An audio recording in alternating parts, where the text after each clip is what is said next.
Welcome to the Information Management 360 podcast, brought to you by Archive 360, the industry experts in information management for the digital age. The Information Management 360 podcast delivers thoughtful conversations about compliance, records management, data security, e-discovery, and much more, so you can learn how to better manage and protect your data in the cloud. So let's get started. Welcome to Archive 360's Information Management 360 podcast. This week's episode is titled Effectively Managing Data in the Age of Emerging Privacy Laws with Mark Diamond. My name is Bill Tolson, and I'm the Vice President of Compliance and e-Discovery at Archive 360. Joining me today, as I said, is Mark Diamond, President and CEO of Contoural Incorporated. Mark, can you talk a little bit about your company and its areas of focus? Thank you very much, Bill. Happy to be here today and talk about this topic. Contoural is the largest independent provider of records management, privacy, and information governance consulting services. We work with more than 30% of the Fortune 500, many small and mid-sized corporations, a number of nonprofits, state and local governments, as well as federal agencies. We do more information governance consulting than anybody else out there, and we do that on a global basis.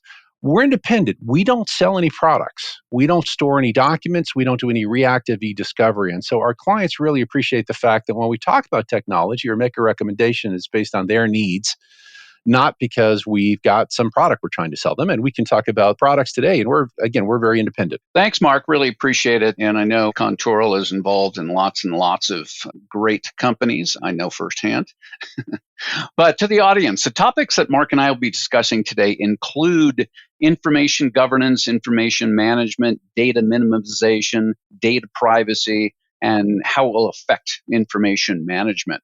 So with that, let's first focus on information governance and data governance. And Mark, you and I already talked about this, but we wanted to kind of highlight this. Your company works with many of the largest corporations across several disciplines, like you said. To set the stage, I'm sure you run into this all the time, but I hear the terms information governance and data governance used interchangeably. So what is data governance and how is it different from information governance? A lot of confusion in the industry on this. We believe that information governance is complementary but separate than data governance. Typically, information governance includes records management, e-discovery, parts of privacy, behavior change management, enterprise content management. And it typically focuses on paper and semi-structured emails, unstructured, and is beginning to delve into structured data.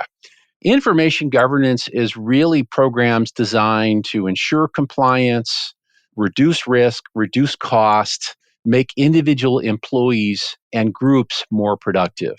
Data governance, in our view, is really about how do we leverage mass stores of data, whether it's in database systems, other applications, and sometimes in unstructured data, occasionally in semi-structured data to answer big questions. Who should we sell to? How should we price our product? What market should we be in? Where should we be focusing in? Data governance often includes data architect and information security, data modeling, data warehouses, business intelligence, all very good and important things. But in our view, a little bit different than information governance. Now, there's a lot of confusion about this. We go to information governance conferences, and the IG folks say, oh, data governance, well, that's a subset of information governance. When we go to the data governance conferences, people say, oh, IG, that's actually just a subset of data governance. And so there's a lot of confusion back and forth on this. We believe that these are separate activities. Now, to make it even more confusing, we work with a lot of companies that have a data governance group that they do information governance. That's fine. To some extent, I don't really care what you call it. Call information data governance, call data information management or information governance. Let's not get hung up on labels. Let's talk about what we're going to do and how it's a little bit separate. And usually when we explain this, a lot of times the CIO will be at the table and he or she will say, aren't we already doing data governance? And we explain it and they go, oh, okay. And so we work with many companies that have complementary and parallel information governance and data governance work streams. Yeah, no, I love that differentiation in the description. I know you mentioned this as you were just talking. I'm going to kind of focus on it again, just for my edification. I use the term information management a lot. How does that fit into the other two terms you just talked about? I think they do. Information management is how do we manage, basically, how do we not manage data, but how do we manage information? We find some organizations that like to use the term information management. Sometimes info management entails knowledge management and leveraging, which is all good. But again, at a certain point, it gets fuzzy of what's what. Essentially, it's how can we understand what we have and save the right stuff and collaborate and share it and get value from it and do that consistently across the enterprise. Again, what we call it doesn't bother me. And again, if an organization already calls it something, we're working right now with a large insurance carrier and they're like, we need to call this records management. Oh, that's fine. Let's not get hung up in labels. Sometimes we get, and I run into this with ARMA sometimes we get in definitionitis, where we try and define something and we're trying to use it as a way to leverage real estate. Well, the official definition is this, and therefore we should have purview over this entire project. Well, I'm not crazy about that approach. I think we need to be a little bit more collaborative and figure out what we're doing, and then we can figure out how to divide it up. Yeah, I like your thought on, call it whatever you want. There's certain things we just need to get done. It sounds kind of simplistic and everything, and even bringing these up, but these terms are things that, like you say, with various groups get batted around a lot, and people almost take them personally. So I like the attitude of just call it what you used to call it, or what you're used to calling it, and let's move on. Here's a question I'm sure you get a lot, especially when you're first going into a new client or something. Who in a given organization should own information governance and or data governance, and whose budget should pay for it? Well, that's a question we get a lot. And often our answer disappoints. The legal people want us to say that IT should own and pay for it. The IT people say that legal should own and pay for it. The privacy people want somebody else to do privacy stuff. So this is, a little bit of a hacky sack that gets kicked around a little bit.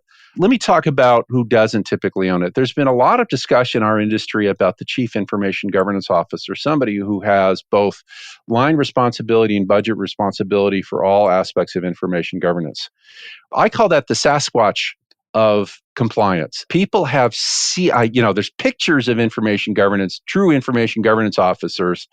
I've actually never met one. There's a handful out there, but almost in every single organization, information governance programs are run by a steering committee that includes legal, IT, risk, compliance, finance, HR, privacy. It pulls all the different stakeholders into the table. Oftentimes, there's a working committee, and that reports up to a senior management committee. Matter of fact, we do a lot of work with organizations helping them define what their structure should look like. The reason is that this requires a series of very different skills across different groups. There's a legal skill involved, there's an e-discovery, there's a privacy skills involved, there's a record skill, there's clearly a technology skill, there's a behavior change management training skill, which can sometimes fall into HR. No single group really has the capability or the skills, nor the mantle to handle all these different elements. And so this is sometimes sort of the elephant in the room question, because a lot of times a legal group will say, hey, we need to do this. They want to see it done, but they're afraid if they bring it up that they're going to end up owning it. And also from a budgetary, and clearly there's not a lot of money around, that's sloshing around that somebody can do. I mean, hey, if you do, call me. Unlikely. So almost always, and again, we work with 30% of the Fortune 500, almost always it is really a divide and conquer approach with a number of different stakeholders. Wow. Yeah, no, in my dealings with possible clients and stuff like that, I think I find the same thing. There is no hard and fast rule that says, it reports under legal or something like that. So yeah, it's usually depends obviously on the culture of the company and the industry and all kinds of other things. And it's not untypical to be spearheaded by a director of information governance or a manager or somebody, but that group oftentimes sort of reports into the steering committee, and then what their job is to help corral all these different work streams, oftentimes managed by different sponsors to help them in. And that's actually very typical too. Again, having a director of IG or a manager of IG, or again, we can call it a manager of information management or records management, as we talked about previously. Yeah. We've been talking about information governance, data governance, and in what I think is sort of a related topic, for information governance, information management, data governance platforms. Have you noticed, and I'm going to put it in my terms, a major movement to the cloud over the last several years? Absolutely. We are seeing almost all companies move to the cloud. Every now and then we run into somebody that is suspicious of the cloud and from an information security perspective, or sometimes it's, we want to do this ourselves, but just about everything these days are going to the cloud just because it's easier, just from an information security perspective, Microsoft, whomever your cloud, Amazon, or wherever your cloud provider is going to be, they've got hundreds of information security specialists. Would you rather have hundreds of people protecting your information or five? So we're seeing that in much, much less resistance. It's really the late adopters at this point that are not moving to the cloud or moving big parts of it. Now, I should mention this. Many organizations have moved to the cloud. Very few have actually fully implemented governance within the cloud. More often than not, it's just a shift in place. I would say 60, 70%, we did a webinar on this, 60 to 70% have minimal governance control. So it's just like we're using the cloud basically as a large shared drive. They're thinking about it, but we're still seeing adoption of governance in the cloud. Wow, that's somewhat surprising to me. I know we've seen and we've had potential clients lately in the last 6 months or so wanting to move their file shares up into the cloud, maybe up into SharePoint Online or something like that. But like you say, with little governance, they're just looking to put it somewhere. And, we'll get into this later in the podcast, why that's not necessarily the best thing to do is just to dump it somewhere. But on the cloud side, and everybody listening to the podcast probably knows Archive 360, we offer cloud applications. But I know, we work closely with Microsoft, very closely. And I know that literally they have thousands of data security people, infrastructure security people that work for them. And that's, you brought this out very succinctly. Do you want thousands of people working on the best security, or do you want 1, 2, or 3 that aren't necessarily up to date on-prem? One of the best, I think, advantages of the cloud is, besides potential cost savings, is security. Because with the cloud, all the cloud providers, they're updating security issues and with patches and stuff instantaneously, where we've all run into companies where their IT people hadn't had time to update their servers with the last 3 security patches. And, on-prem solutions, on-prem installations are a major topic just because of that. So I think the whole security aspect of cloud is really interesting. By the way, the other reason that we've heard of obviously a mass migration to the cloud is that technology stack in those various clouds are constantly growing, like an AI/machine learning stack. And oh yeah, I agree. And the innovation in the cloud is much faster than innovation in other places. In some respects, it's a challenge to keep track of what features are available, which is a great problem to have. Wow, I didn't know that did that. And so how do we leverage that? So you mentioned that information management, governance types of applications really aren't being adopted in big ways in the cloud yet. Do you have any thought on why that is? Well, I should say, we see a lot of companies that are on the verge of beginning to adopt it. We see a lot of companies that are beginning to use this. And I would say we have a number of clients that are very successful implementing a full information governance framework in the cloud. What happened is a lot of companies, when they originally moved to the cloud, they did it for financial reasons. They did it because they wanted to get rid of their on-prem. They wanted to get rid of those costs, other things like that. And obviously, that was hastened during the pandemic. Companies said, hey, we really got to do this. And they did that. They shifted all their data, and now they're waking up saying, wow, we've got lots of data out there, which is all over the place. We really need to put some governance on that. Or they've done some minimal. Maybe they have some retention, or maybe they have some data security, but not really quite yet a full governance. Most companies don't yet have a full governance framework. Most companies, I think, are moving that direction, and they're moving it, do that.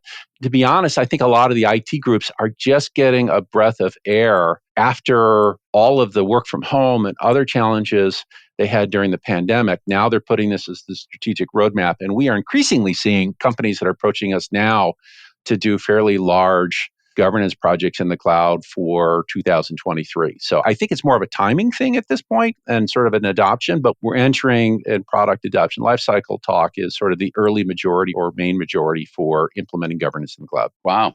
Well, and hopefully you've seen this, that we've seen, that the federal agencies are obviously moving to the cloud because of presidential directives, executive orders, NARA requirements, all kinds of stuff. So we're noticing, and we deal with many of the very large federal agencies that are either in the process or have moved to the cloud for all the various reasons, but also because of directives. I mean, last May, President Biden had Executive Order 14028, which basically was a cybersecurity executive order, but also said, speed up your movement to the cloud and do it now.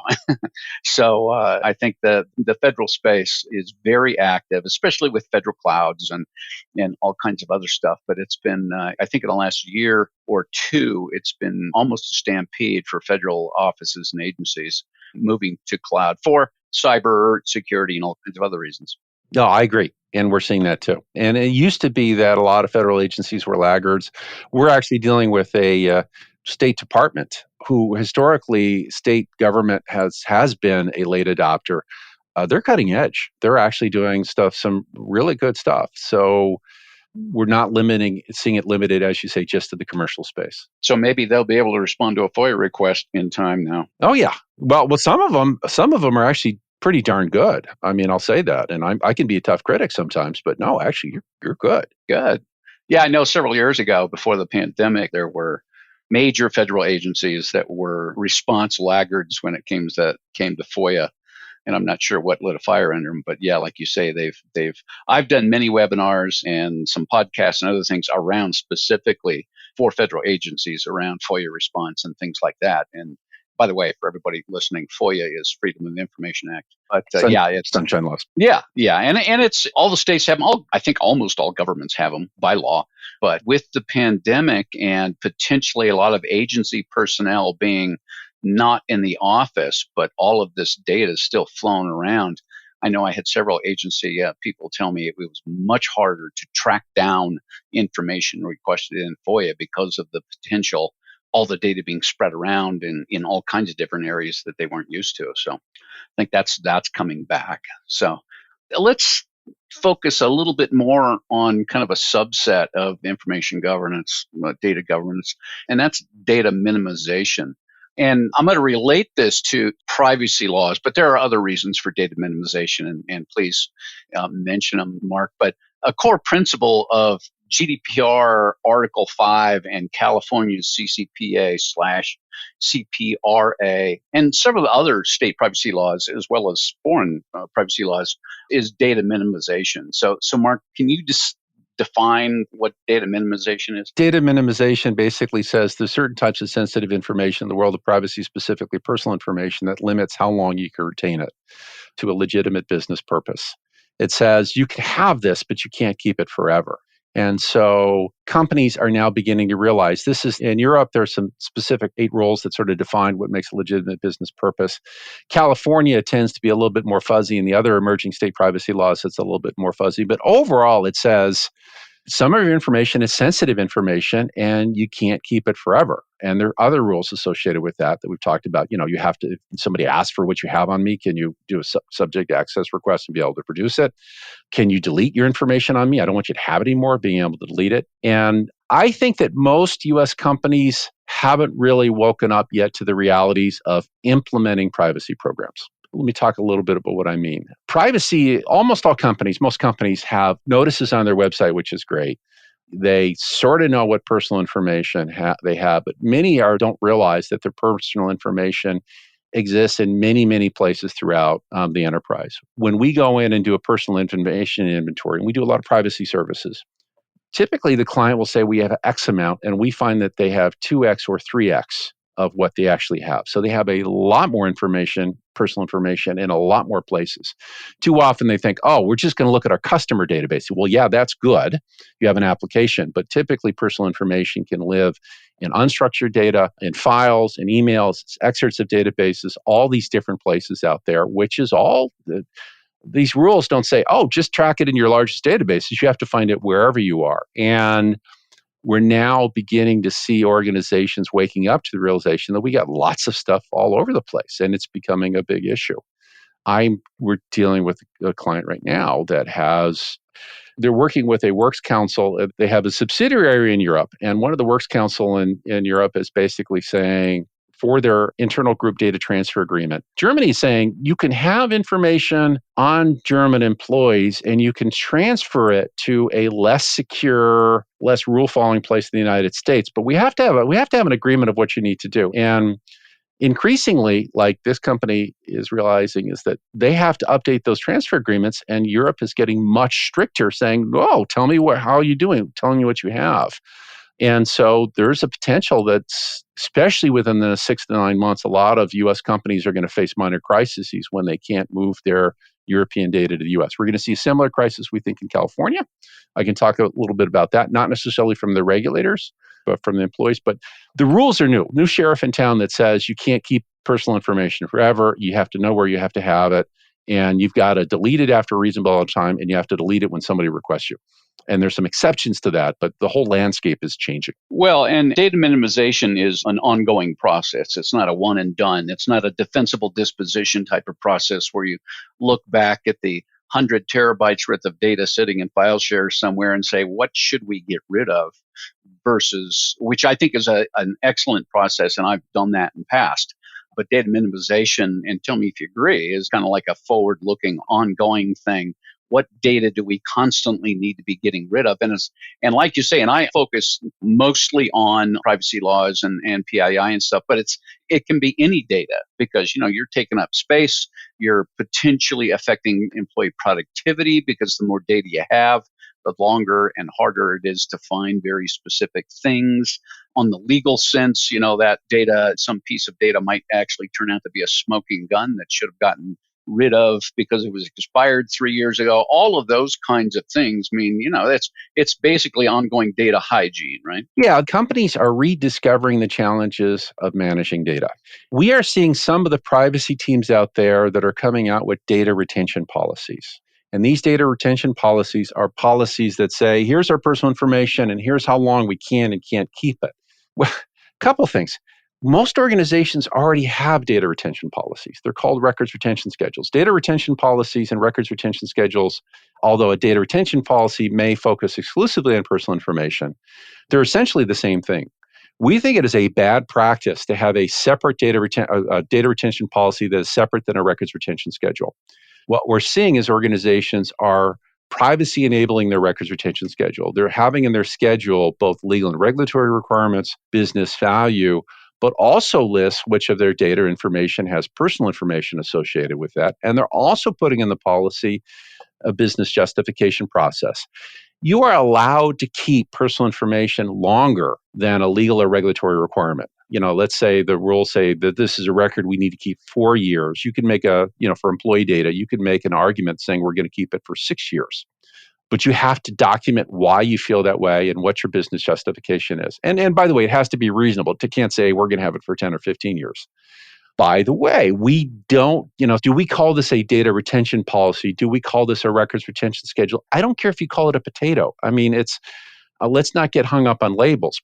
What we're seeing in some cases that the privacy folks are going off on their own little area, and now they're coming back on the records. The other thing is that some of the privacy folks are realizing that managing data, as you say, Bill, is a process. It's not a one and done. It's not, just tell everybody to delete all this stuff. It is a ongoing process, in most cases needs to be automated, that needs to be integrated with business need, and in this case is also with records retention schedules. So again, this is the, oh my gosh, that organizations are and will be going through in the next 6 to 9 months to realize that, hey, we've got to make all this sort of sync together, which goes back to the comments we had earlier about organizations implementing a full information governance framework.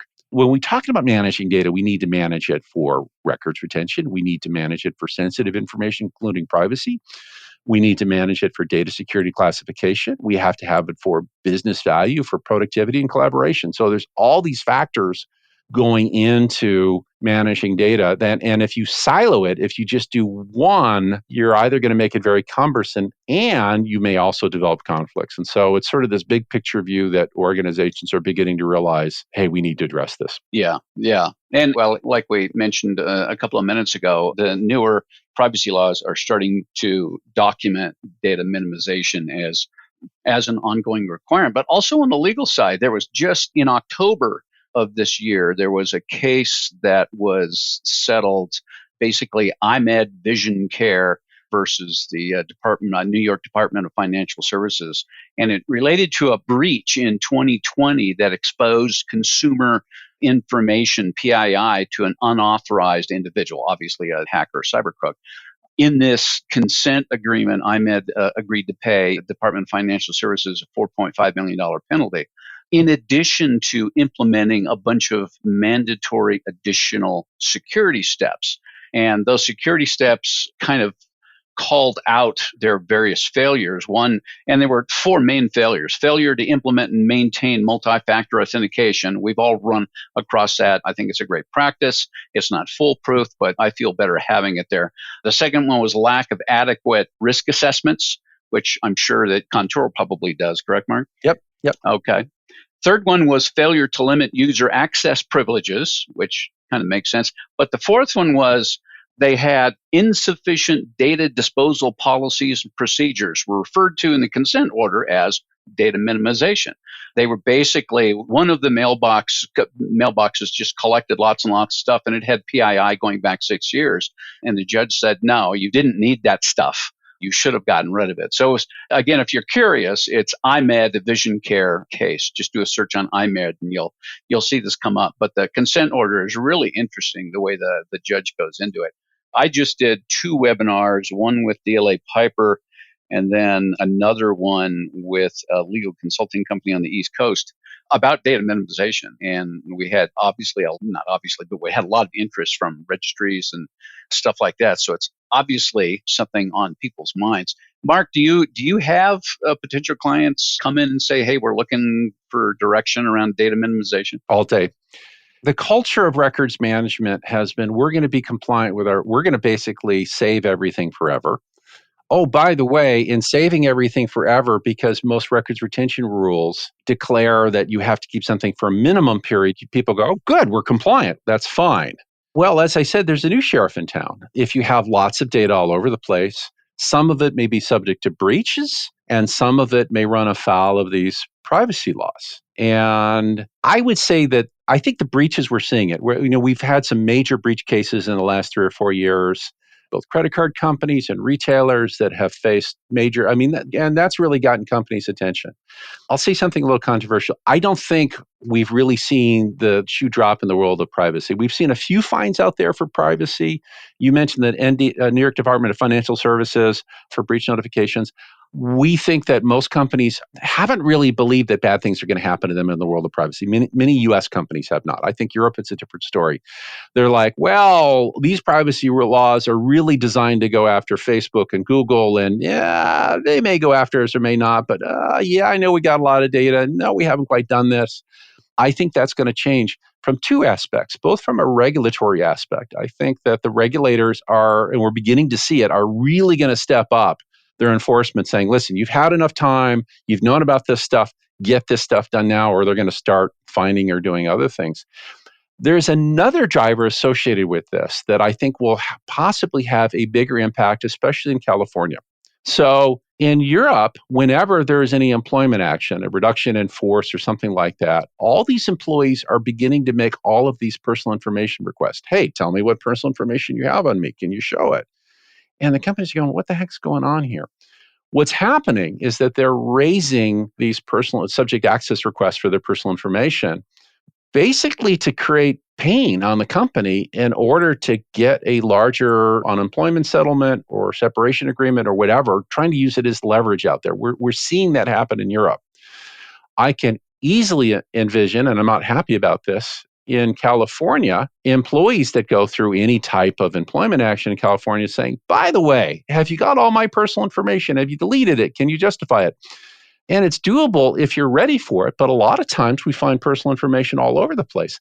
The analogy is what we saw a decade ago when the e-discovery laws expanded and all of a sudden plaintiffs started using e-discovery as a weapon in litigation. You could have a really, really crappy lawsuit, but if you could force a lot of e-discovery pain, hey, look for this, and a lot of expenses associated with that, you could drive a settlement. I fear that the same thing is going to happen in California and other states for companies that thought, oh, this doesn't really apply to us. Oh, yeah, they're going to do this. A regulator, we're way down on the list for the regulators to come after us. And that may well be true.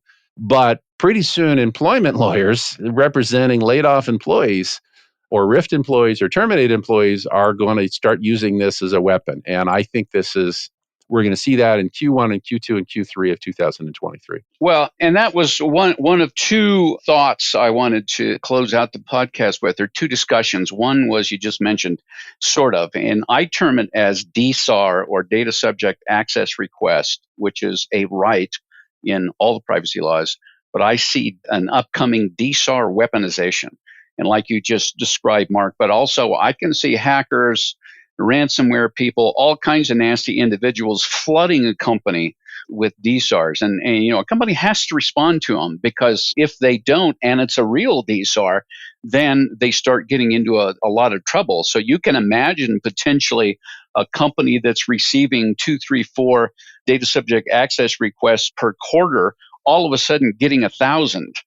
And I've seen estimates from, I think it was IDC and Gartner, that said currently the average cost of responding to a DSAR is $1,400 on the average for all size companies. But you can imagine a company not prepared for it getting hit with hundreds or thousands. Even worse, what if a ransomware / extortionware attack happens? They copy all of your sensitive PII and then use that PII to flood your system with real DSARs, or at least from real people. So I think that's one thing. But the other thing, Mark, and I know I've mentioned this to you before, is this idea of, with the privacy laws, they're bringing up this idea of DSARs. And even with a legitimate data subject access request, like you mentioned at the beginning of the podcast, the law basically says you must report, and you must find a report on all of that data subject's PII, and then delete it if they ask you for it. But 70, 60, 70, 80% of a corporation's data is sitting on laptops and workstations that are not necessarily visible to IT. So what if IT gets a DSAR from Bill Tolson saying, what data do you have on me? Sure, they're going to look at the easy stuff, the enterprise stuff, but what about my laptop that has a marketing spreadsheet in it that has all kinds of PII in it? IT will never find that. I mean, they might, like they do with litigation hold requests, they might send out a message saying, hey, go look and see if you find any PII. Those things almost never work. But like, to get your opinion on, I term this as an inflection point for information management. That's this idea that I think companies soon, very soon, are going to have to start managing all of the data within the company, not just the enterprise data sitting in databases or file shares, but everything, including on what's on your laptop and what's on my laptop, because these privacy laws are going to demand it. What do you think about that? I very much agree. And I think that there's a lot of threats out there. I'm not so bought in that we're going to see the massive DSAR. I don't know. I do worry more about the employees, because I think the terminated or RIFT employees that could use this as sort of a weaponization. But let's turn this a little bit. Let's say, hey, we have these risks, we have these threats. The good news is, you start thinking about this and it gives you a headache, and you're going, oh my God, how am I ever going to be able to do this? Or how is this ever going to work? The good news is that these are solvable problems. With products like Microsoft 364 and Archive 360 and their applications, and also with the smart approach, this is very doable. If we had these problems 4 or 5 years ago, we'd go, ooh, this is hard. No, actually, we think getting to a better state is doable, and something happens too. Many organizations start out, and as you alluded to, Bill, they said, can we do data minimization? Or we got to be records compliance, or we need to reduce, we got to be less cost and risk in the case of e-discovery. And those are all great drivers. I love those drivers. As they go through the journey, what they begin to realize is that these sort of morph from compliance and risk projects to employee productivity projects. We've got lots of employees that are working from home all over the place. And the money card, the win is, we're going to implement a system that not only doesn't make the employees mad, we're not just about deleting stuff, we're about finding the important, valuable information and making it more accessible. We're going to get a productivity bump out of that. That is the win behind the sales that gets these programs moving forward. And if you can combine that with the risk reduction, with the better compliance, that's a winning program. That's a winning strategy. And so what organizations are going through is that we're doing a webinar on the the 5 stages of privacy. It's denial, it's depression, it's what are the stages you have to go through to do that? Well, you get the final one, it's acceptance and going, hey, this actually is not a bad thing. Yeah, I mean, I've scary reasons that why we need to do this, but we can make this part of a winning business strategy. And it's doable. It's very doable, even in large, complex organizations, mid-sizes. It's just a question of combining the policies, the right kind of policies with the right processes and the technology and the training. It's doable and it's winning. And so before we get all depressed about how ugly the world can sometimes get, let's get happy knowing, hey, actually we can do this and we'll get a win out of this too. Yeah, you might see a decent or a lot of value out of having to respond to it that way. I know we're running up against the top of the hour here, Mark, and I wanted you mentioned data minimization and some companies basically saying we want to save everything forever. Well, the employees say that. The companies, the legal and the records and the IT people wring their hands saying, oh my gosh, but the employees are doing that. I remember when general counsels would say, just keep everything forever. And they don't do that now, by the way. But I remember years ago, me and one of our salesmen were in a large company that served North America, and we were meeting with the legal staff, and there was probably 15 or 20 of the legal staff there, paralegals, attorneys, and the GC. And, we were talking about records retention and all kinds of neat stuff, archiving. And I asked the GC, I said, what is your records retention policy now? And he very proudly said, after all kinds of study and all this research and everything, we decided we're going to keep everything for 34 years. And I was a little taken back because I sort of knew what the answer should have been, and it wasn't 34 years. And I said, well, how did you come up with 34 years? And he started explaining, and a very interesting guy. But while he was doing that, I was doing some calculations, and I think they had like 10 or 11,000 employees, and looking at the average number of emails and all this other kind of stuff, just pulling stuff off the top of my head, and I was calculating, and finally he got done, and I said, do you understand that after 34 years, you're potentially looking at hundreds of petabytes or even exabytes of data? And the amount of spinning, this was before cloud was real big, the amount of spinning disk you're going to need for this stuff is monumental. And he looked at his entire staff and looked at me and smiled. He says, I don't care, I'm retiring in 2 years. And I thought that was funny as hell, but kind of sad too. Kick the can down the road. Well, the kicking the can down the road strategy, we used to say, well, we're saving everything forever. I know that's not good, but I guess we'll live with it. Well, under the new rules, no, actually, at least for some of your information, that can't do that. So again, we got to be smarter. Yeah. And the other thing to close out on, Mark, just wanted to get a real quick opinion on it from you. I know in a lot of the privacy laws, the right to erasure, the right to be forgotten, those kinds of things, they term it different ways, but it means basically I can ask for my data to be deleted. And I've talked to European lawyers as well as several of the state senators who've authored privacy bills in the United States. And, I've kind of brought up the same question, that is the right to deletion imply, because none of them say it outright, but does it imply an unrecoverable erasure? Meaning you can't recover the data you just deleted. A 15-year-old can't recover the data you just deleted with a Norton Rescue Disk. And not surprisingly, most of them had no idea what I was talking about because they have no IT background. But the Europeans, especially a lot of the attorneys, said, well, of course it means unrecoverable deletion. And my question, there is no direct answer, and I don't know if you know it or not, but do standard information management, records management, archiving applications do an unrecoverable deletion, or do they just do a simple computer delete and it's not really gone? Well, I would make the argument you probably wanted unrecoverable deletion, but I'll also make the argument, let's not let perfect be the enemy of good. Yeah. I've heard that from you before. Yeah, let's make some reasonable good faith efforts. Let's put a strategy together. Let's start executing it. Let's be smart about it. Let's show the regulators that we're trying to do the right thing.